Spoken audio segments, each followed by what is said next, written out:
අපිට ගණන් දීලා තියෙනවා මෙන්න මේ වගේ කැල්සියම් කාබනේට් ග්‍රෑම් 250ක අඩංගු කැල්සියම් කාබනේට් මවුල ගණන සොයන්න කියලා. වරහන් ඇතුලේ දත්ත විදියට දීලා තියෙනවා කැල්සියම් වල සාපේක්ෂ පරමාණු ස්කන්ධය දීලා තියෙනවා කාබන් වල දීලා තියෙනවා ඔක්සිජන් වල සාපේක්ෂ පරමාණු ස්කන්ධයන් ටික දීලා තියෙනවා.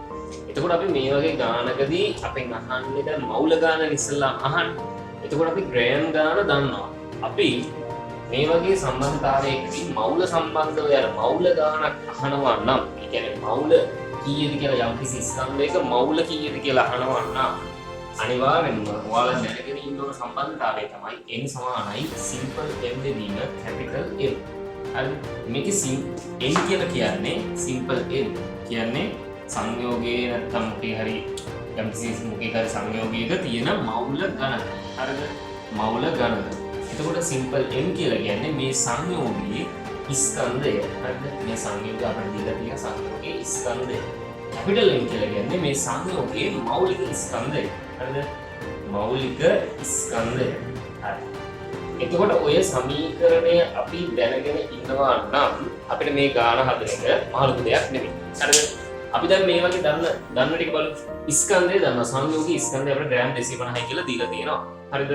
එතකොට අපිට සාපේක්ෂ පරමාණු ස්කන්ධයන් ටික දීලා තියෙනවා. මේකත් හොයාගත්තා නම් මේකත් දන්නවා. එහෙනම් අපිට මේ අගයන් දෙක බෙදුවාට පස්සේ සිම්පල් n වල ගේන ඔය කියන මවුල ගාන කොච්චරද කියලා එනවා. හොයන්න යන්නේ කැල්සියම් කාබනේට් වල මෞලික ස්කන්ධය. හරි. එයා කරන්නේ මෙන්න මේ විදිහට. මම සංයෝගයේ කැල්සියම් කාබනේට් කියලා මෙහෙම ලියාගෙන මේ කැල්සියම් කාබනේට් ඇතුලේ ඉන්න මූල ද්‍රව්‍යයන් සෙට් එක ලියනවා. කැල්සියම් ඉන්නවා, කාබන් ඉන්නවා, ආයි ඔක්සිජන් ඉන්නවා. කැල්සියම් පරමාණු කීයක් තියෙනවද? කැල්සියම් පරමාණු එකක් තියෙනවා මේක ඇතුලේ. කාබන් පරමාණු කියන කාබන් පරමාණු එකයි. ඔක්සිජන් පරමාණු තුනක් තියෙනවා. අපිට දීලා තියෙනවා දත්තේ කැල්සියම් වල සාපේක්ෂ පරමාණු ස්කන්ධය 40යි කියලා. ඒ කියන්නේ කැල්සියම් එක වැඩි කරනවා කියන 40. ධන එක වැඩි කාබන් පරමාණු වල සාපේක්ෂ කාබන් වල සාපේක්ෂ පරමාණු ස්කන්ධය 12යි. පරමාණු එකයි තියෙන්නේ. එකෙන් වැඩි කරා. මෙයාගේ මෞලික සාපේ මව් පරමාණු තුනක් තියෙනවා.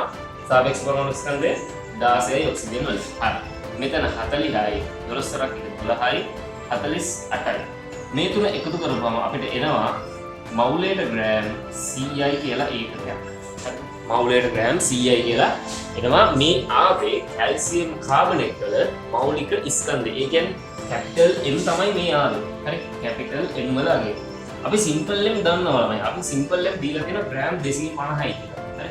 ග්‍රෑම් 250යි කියලා දීලා තියෙනවා. එතකොට අපි අර මවුල ගාන හොයන අදාළ සමීකරණය සිම්පල් n සමානයි සිම්පල් m දෙකම කැපිටල් M නේ.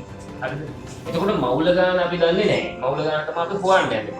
සිම්පල් m අපිට දත්තයක් විදිහට දීලා තියෙනවා ග්‍රෑම් 250යි. හරිද? මෞලික ස්කන්ධය දැන් අපි හොයාගත්තා 100යි මවුලයට ග්‍රෑම් කියලා. හරිද? මවුලයට ග්‍රෑම්. හරි.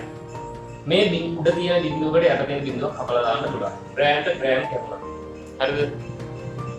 25 10 බෙදුනොත් 2.5යි මෙන්න මේ මවුල තියෙන ඍණ එක විදිහට ළමයි. ඒ කියන්නේ දැන් ඉරයට මෙහෙම අපි කිව්වොත් එහෙම දෙකේ දෙක තියනවා කියලා. කොහොම? මෙයා දර්ශකයක් විතර උඩට ගියොත් එහෙම දෙකේ ඍණ දෙක වෙනවනේ. අන්න ඒ සිද්ධියම තමයි මෙන්න මෙතනත් වෙන්නේ.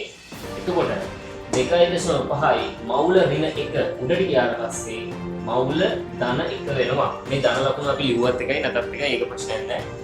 ධන 1යි තියෙන කියලා එතකොට ධන. එතකොට මවුල 2.5යි. ඒ කියන්නේ සිම්පල් n වල අගය.